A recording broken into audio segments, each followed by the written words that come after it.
Lecture हम लोग continue कर रहे हैं साइकोलॉजी का। तो हम लोग ने बात की थी वेरिएबल्स की, ठीक है ना। तो वेरिएबल जो होते हैं डिपेंडेंट है इंडिपेंडेंट होते हैं। डिपेंडेंट वेरिएबल वो होते हैं जो दूसरे पे डिपेंड करेंगे, दूसरे फैक्टर पे डिपेंड करेंगे, ठीक है ना। और इंडिपेंडेंट जो कॉज होता है, जो इफ़ेक्ट हो मतलब जो जिसकी जो इम्पैक्ट अपने आप में होता है, ठीक है ना, वो होता है इंडिपेंडेंट। ये मैंने आपको अच्छी तरीके से बता दिया था एग्ज़ाम्पल के तौर पे। डिपेंडेंट जो वेरिएबल होगा वो is an experiment might be the response to person to stimulate, ठीक है।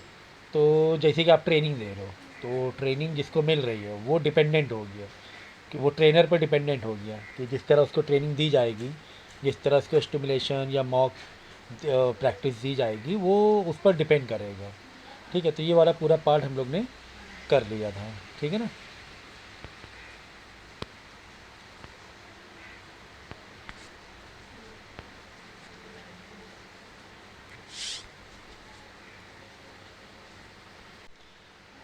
अब जैसे देखो यहाँ पर एक तुम्हें डेटा दिया हुआ है, यहाँ पे दिया हुआ है डोज ऑफ न्यूट्रिशन, ठीक है ना, इन माइक्रोग्राम।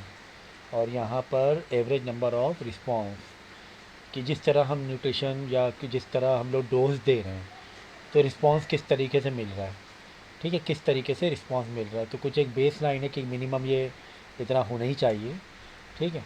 इसके बाद देखो ये है ना, ये नंबर ऑफ मतलब ये माइक्रोग्राम में क्वांटिटी है।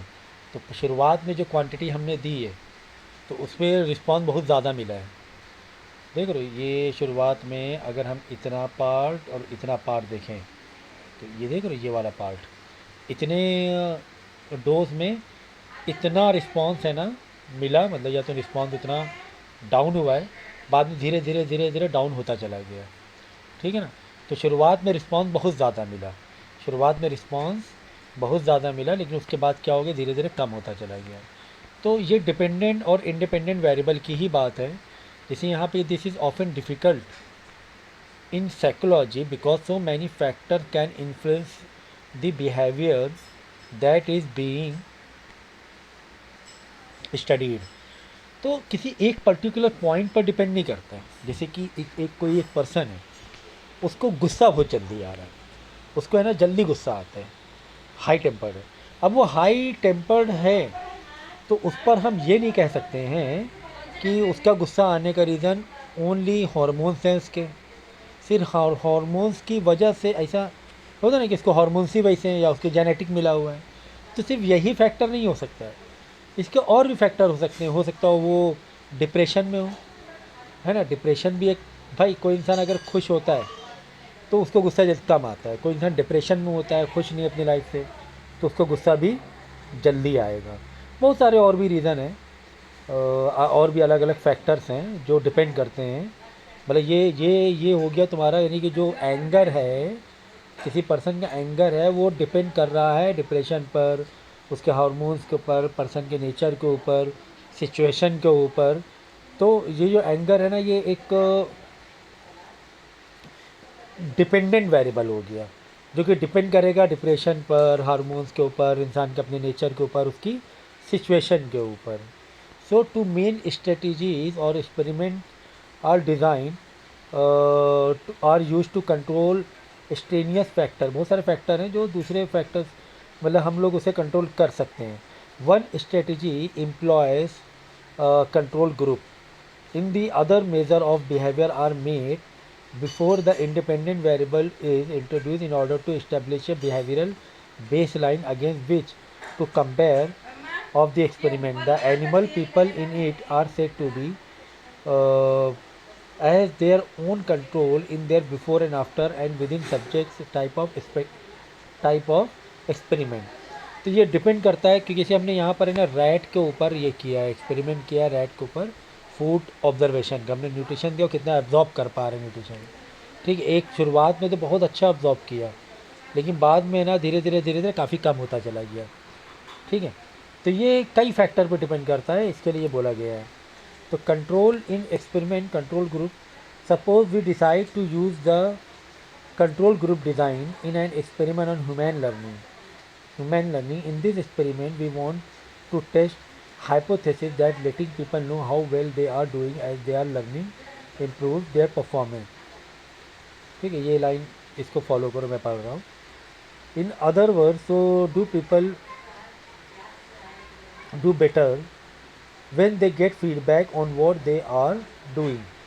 तो एक और इम्पॉर्टेंट चीज़ बताई कि लोग है ना अच्छा और अच्छा करते हैं जब उनको फीडबैक अच्छा मिलता है ना, उनको मोटिवेशन मिलता है, हाँ भाई तुमने अच्छा किया, तो वो और अच्छा आगे करेंगे. तो finding the performance improve with the feedback would have great deal of a practical importance. तो यही बात है कि यहाँ पर फीडबैक एक इम्पॉर्टेंट रोल प्ले कर रहा है इन दी लर्निंग सिस्टम. कि अगर आपको किसी को सिखा, जैसे मैं आपको, if I am teaching you, अगर आप अच्छा फीडबैक दे रहे हो तो मैं क्या, मेरा इंटरेस्ट ज़्यादा बढ़ेगा आपको सिखाने में, कि आप अच्छा फीडबैक दे रहे हो, आपको समझ में आ रहा है. ठीक है ना.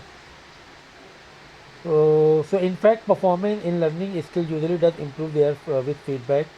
To test the effect of feedback, we will use a simple behavioral task.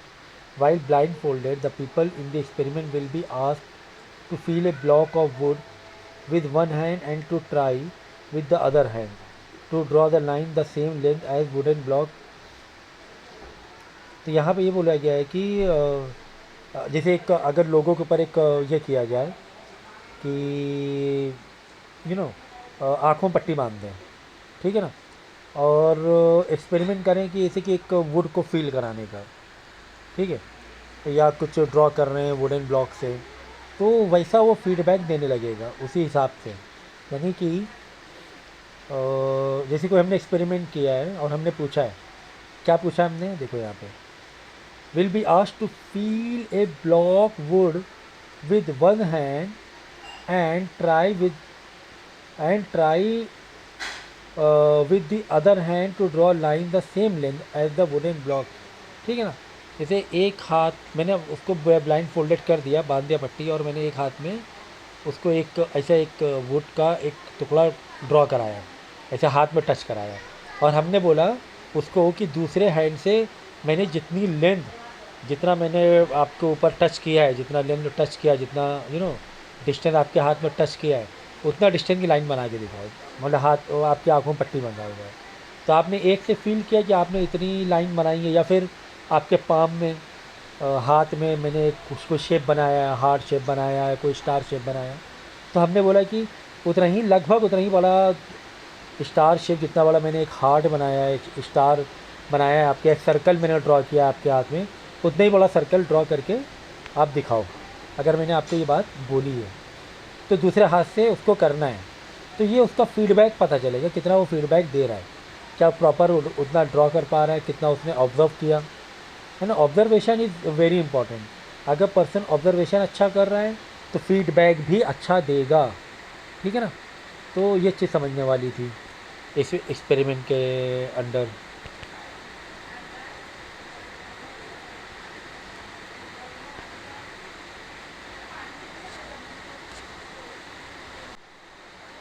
अब यहाँ पे देखो, ideally when control group is design in used, the group should be equivalent in every way except for the independent variable. In our experiment, we want to fairly show that any behavior difference between the group are due to feedback, not to other factor. तो यहाँ पे यही बोला गया है कि हम feedback पर ही डिपेंड कर रहे हैं फ़िलहाल, दूसरे फैक्टर पे नहीं. दूसरे फैक्टर पे नहीं मतलब कि और भी बहुत सारे फैक्टर हो सकते हैं, जैसे हमने कितनी अच्छी तरीके से उनको ट्रेन किया, सबको हम क्या कह रहे हैं, बराबर ट्रेन कर रहे हैं, प्रॉपर तरीके से एक्सपेरिमेंट कर रहे हैं, और उनके फीडबैक पे डिपेंड हो रहे हैं, और कोई फैक्टर पे डिपेंड नहीं हो रहे हैं. ठीक है. So we therefore match और subject in the experimental and control group.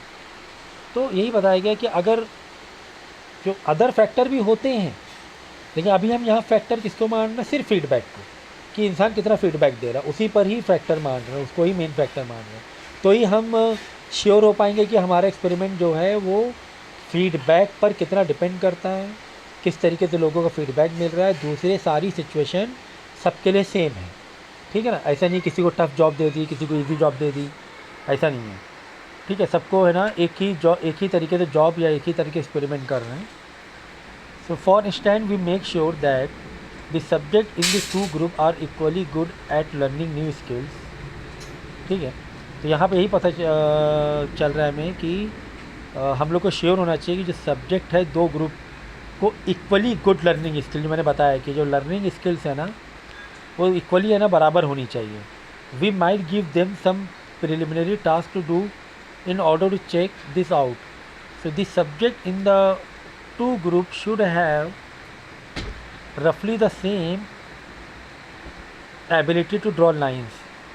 तो the subject जो देखिए लाइन में इन द टू, जो दोनों ग्रुप में जो सब्जेक्ट है वो सेम एबिलिटी की लाइन ड्रॉ करनी आनी चाहिए. It would not do if the people in one group were habitually more accurate and careful than were the people in the other group. ऐसा नहीं होना चाहिए कि एक ग्रुप का जो दो अलग अलग हमने ग्रुप बनाए हुए हैं, दो अलग अलग ग्रुप पे एक्सपेरिमेंट करें, तो ऐसा नहीं होना चाहिए ग्रुप वाले की एबिलिटी ज़्यादा अच्छी है दूसरे वाले कम. So handiness might be important age might general intelligence, sex and age summarize the control group design. तो ये भी डिपेंड करता है कि आपकी language intelligence, not language sorry, intelligence, आपका मेल फीमेल, जेंडर, एज, ये भी डिपेंड करता है. ठीक है ना, कंट्रोल ग्रुप डिज़ाइन करने के लिए कि अगर मेल को हम एक्सपेरिमेंट कर रहे हैं तो कैसा किस लेवल करना चाहिए, फीमेल को करना है किस लेवल करना चाहिए. एग्जांपल के तौर पे कोई हार्ड हिटिंग बॉल है, बॉल को है ना हार्ड हिट कितना कोई दूर फेंक सकता है ना, या फुटबॉल से बाई और फुट के एक फुटबॉल को कितना हाई किक, कितना ज़ोर से किक मार के कितना दूर को फेंका जा सकता है. दो ग्रुप में हम एक्सपेरिमेंट करें. अब ऐसा नहीं होना चाहिए कि एक ग्रुप क्या है मेल है और एक ग्रुप क्या है फीमेल है. तो फीमेल में बायोलॉजिकली उतनी हार्ड हिटिंग नहीं कर पाएंगी जितना कि मेल कर लेगा. ये एक बायोलॉजिकली कुदरती डिज़ाइन बनी हुई है, पैटर्न बना हुआ है. तो ग्रुप वो सेम होना चाहिए, ऐसा नहीं होना चाहिए अलग अलग नहीं होना चाहिए. ये चीज़ का ध्यान रखना है. सो इन practice is difficult to match subject in control and experiment group on all the factors that might conceivable affect their performance. As a compromise, subjects are often assigned at random to experimental control group. It hoped that this will approximately equalize any extraneous factor in the control and experiment group which might affect the experimental outcome. In the feedback experiment, for example, it is hoped that as many accurate people would by chance show up in the experimental as in the control group. तो यहाँ पे ये बताया गया है कि जो experiment किया जा रहा है, ठीक है ना, वो इक्वलेंस होना चाहिए. क्या होना चाहिए? इक्वलेंस होना चाहिए सारे ही ग्रुप के लिए. सारे ग्रुप के लिए क्या होना चाहिए? इक्वलेंस होना चाहिए और एक्सटर्नल फैक्टर उस पर नहीं होना चाहिए. कोई बाहर का कोई फैक्टर काम नहीं करना चाहिए. ठीक है ना, ये एक चीज़ बताई गई है इसमें. देखो अभी समझ में आएगा. जैसे यहाँ पे एक देखो ग्राफ दिया हुआ है, जैसे कंट्रोल ग्रुप है, ये एक्सपेरिमेंट ग्रुप है. ठीक है ना. अब कंट्रोल ग्रुप में जो सब्जेक्ट C1, C2, C3 ये सब्जेक्ट है, और इसके एक्सपेरिमेंट ग्रुप के E1, E2, E3 ये सब्जेक्ट्स हैं. तो कंट्रोल ग्रुप और एक्सपेरिमेंटल ग्रुप का ये मतलब होता है, कंट्रोल ग्रुप में हम लोग बेसिकली ट्रेनिंग देते हैं. क्या देते हैं? ट्रेन करते हैं. और एक्सपेरिमेंट में क्या लेते हैं? आउटकम लेते हैं, उनका रिजल्ट लेते हैं. मेनली ये फ़र्क होता है दोनों में. ठीक है. तो ये कंट्रोल ग्रुप डिज़ाइन में no independent variable, independent variable नहीं होता है. मतलब जितने भी वेरिएबल सब डिपेंडेंट हैं. क्यों? क्योंकि ये जो कंट्रोल ग्रुप है ये तुम्हें ट्रेनिंग पर्पस के लिए है. किसके पर्पस के लिए? ट्रेनिंग, लर्निंग पर्पस के लिए. तो डेफिनेटली आपको डिपेंड रहना पड़ जाएगा, सब्जेक्ट को डिपेंड रहना पड़ेगा उसके ट्रेनर के ऊपर, उसको जो भी ट्रेन कर रहा है, जो भी सिखा रहा है. तो यहाँ पे नो इंडिपेंडेंट वेरिएबल मतलब डिपेंडेंट वेरिएबल है. ठीक है ना. और बाद में उसका बिहेवियर मेज़र किया जाता है कि कौन कितना सीख रहा है. आपने दिया तो इतना, लेकिन इसने लिया कितना? इतना लिया. C2 ने कितना लिया? इतना लिया. C3 ने कितना लिया? अच्छा ले लिया, अच्छा एब्जॉर्ब कर लिया. और ये जो भी आपने ट्रेन किया है. तो ये किस पर डिपेंड करती है? ये डिपेंड करते हैं जो कंट्रोल ग्रुप है जहाँ पे इसको ट्रेनिंग मिल रही है, उस पर भी कैसे ट्रेनिंग दी जा रही है. तो बाद में हर एक का बिहेवियर मेज़र किया जाएगा, कौन कितने अच्छे से सीख रहा है, कौन कितने अच्छे से सीख रहा है। इतना समझ में आ गई बात। तो comparison of the behaviour of the control and experimental group. अब इसके बाद देखो, एक्सपेरिमेंटल में हम ओनली आउटकम लेंगे। क्या लेंगे? आउटकम लेंगे। और ये इंडिपेंडेंट वेरिएबल है, क्योंकि यहाँ पे सिर्फ रिजल्ट लेना चाह रहे हैं कि हमने जितना यहाँ पर ट्रेन किया है, यहाँ पे उसका पलट के कितना आउटकम मिल रहा है। तो ये इंडिपेंडेंट है, ये डिपेंड नहीं है, क्योंकि ये तो अब जैसे हमने पता है ना कि भाई आप स्कूल गए, अब स्कूल में आप किस पर डिपेंड हो गए? टीचर पर डिपेंड हो गए ना। स्कूल पे टीचर आपको कैसे सिखा रहा है, तो एक कंट्रोल ग्रुप है, क्योंकि आपको कंट्रोल कर रहा है, आपको वो गाइडेंस कर रहा है। आपको क्या कर रहा है? वो गाइडेंस कर रहा है। तो आप यहाँ पे क्या, नोट इंडिपेंडेंट मतलब, नो इंडिपेंडेंट का मतलब ही है डिपेंडेंट। तो जो टीचर जिस क्लासरूम में जितना अच्छा सिखा रहा होगा, वहाँ के क्लासरूम के बच्चों का बिहेवियर भी उसी हिसाब से होगा। कोई क्लास अलग अलग डिवीज़न है, किसी डिवीज़न में टीचर ही अच्छे नहीं हैं, अच्छा नहीं सिखा रहे हैं, तो वहाँ पे आउटकम भी, लर्निंग भी अच्छी नहीं होगी बच्चों की। ठीक है, तो ये तो हो गया पूरा का पूरा क्या, मतलब डिपेंडेंट हो गया कि भाई हम डिपेंड हैं, आप कैसा सिखा रहे हो। अलग अलग स्कूल का ले लो, अब बोर्ड एग्ज़ाम तो एक होता है, अब ये एक्सपेरिमेंटल ग्रुप है, बोर्ड एग्ज़ाम है समझो। अब ये इंडिपेंडेंट है भाई, ये क्या है? इंडिपेंडेंट है, क्योंकि आपको रिज़ल्ट, आपको है ना एग्ज़ाम लिखना है, आप किसी पर डिपेंड नहीं है। आपको एग्ज़ाम देना है, आपको एग्ज़ाम अच्छा दे रहा है, कोई ख़राब दे रहा है, वो कंट्रोल ग्रुप से आया है। कंट्रोल ग्रुप में आपने क्या किया, ऐसे कह सकते हो। तो बाद में उसके बिहेवियर को मेज़र किया जाएगा, किसने अच्छा एग्ज़ाम दिया, किसने ख़राब एग्ज़ाम दिया, है ना। तो ये उस पर फिर उसका बिहेवियर मेज़र मतलब यही हुआ एक तरीके से, एग्जांपल के तौर पर बता रहा हूँ। तो इस तरीके से एक्सपेरिमेंटल ग्रुप में चीज़ें की जाती हैं। तो कंट्रोल ग्रुप से भी इंसान का बिहेवियर पता चलता है, एंड एक्सपेरिमेंटल ग्रुप में भी पर्सन का बिहेवियर नोट किया जाता है। ठीक है।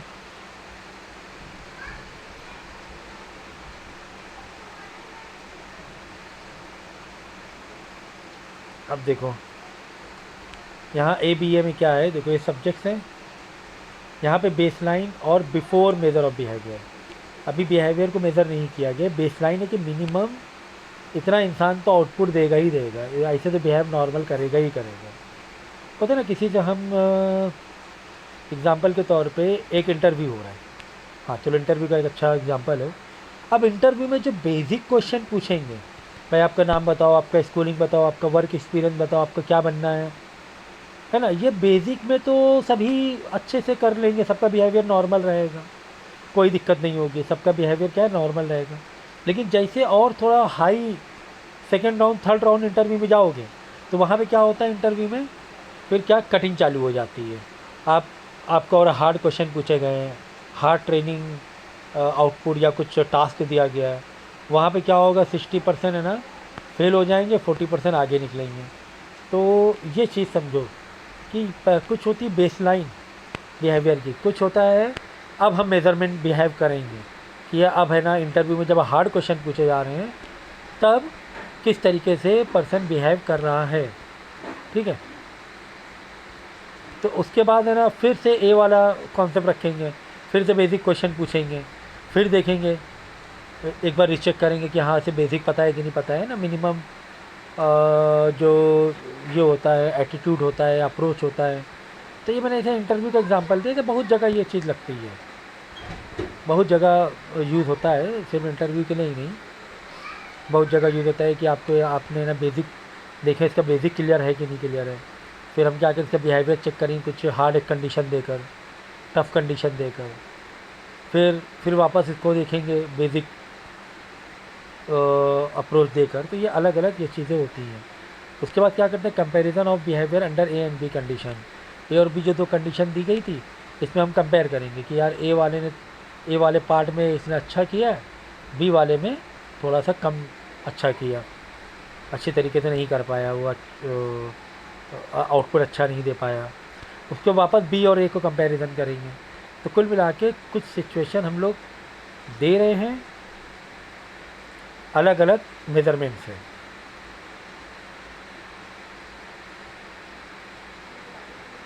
अब यहाँ पे क्या देखो,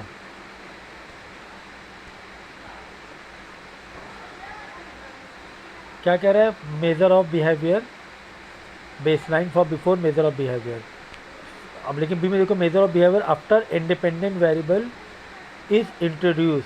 इंडिपेंडेंट वेरिएबल इंट्रोड्यूस किए गए कुछ जो डिपेंडेंट नहीं है, मतलब हार्ड कंडीशन दी गई कुछ ऐसी सिचुएशन जहाँ पर वेरिएबल जो है वो इंडिपेंडेंट है, वो डिपेंड नहीं कर रहे हैं, ये टोटल आपके ही बिहेवियर पे डिपेंड, मतलब आपका बिहेवियर कैसा है तो उसका उसके लिए कोई डिपेंडेंसी नहीं रखी गई, आपको फ्रीडम रखा गया है।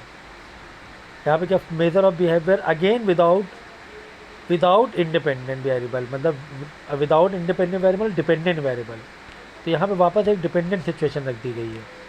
ठीक है, तो धीरे धीरे चीज़ें ये है ना, अभी शुरुआत हुई है तो एक पॉइंट में आके धीरे धीरे चीज़ों को समझने लगोगे।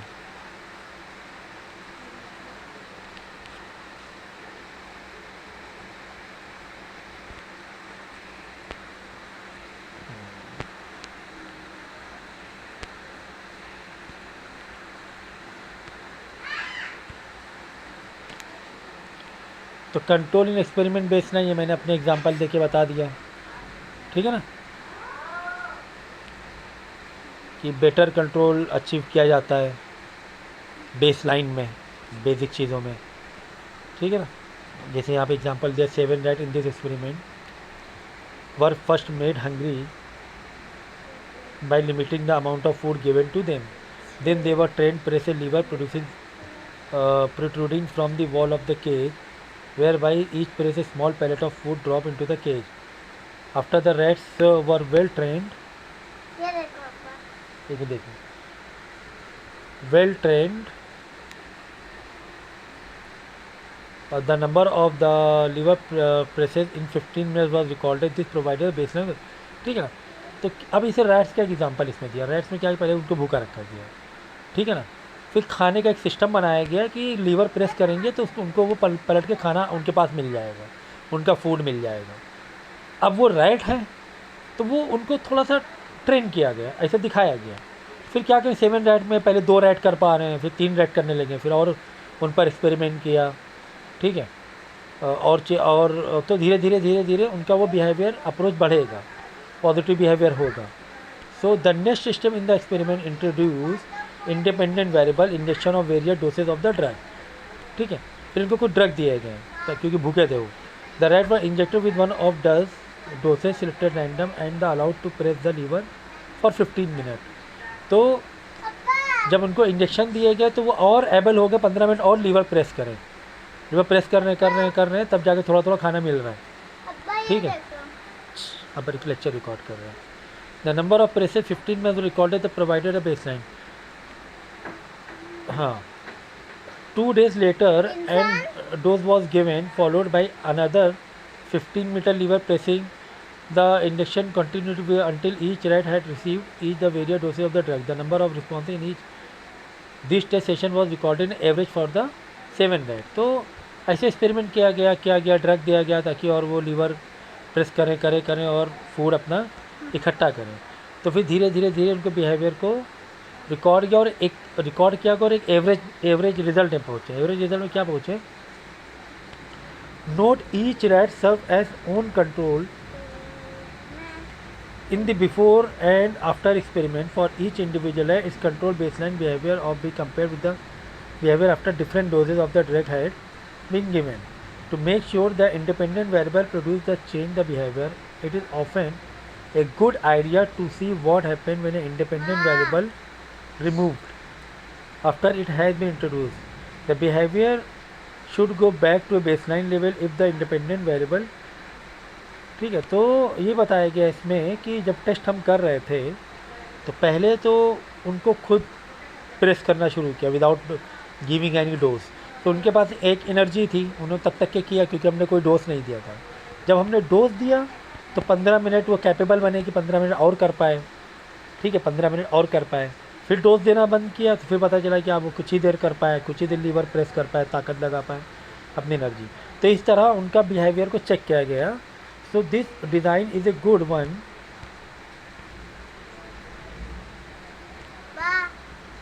Good one when the independent variable does not have a long lasting effect.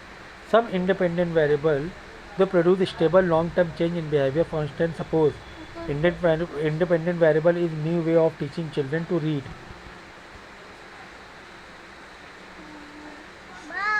So it is important the experiment can be repeated, or in other words,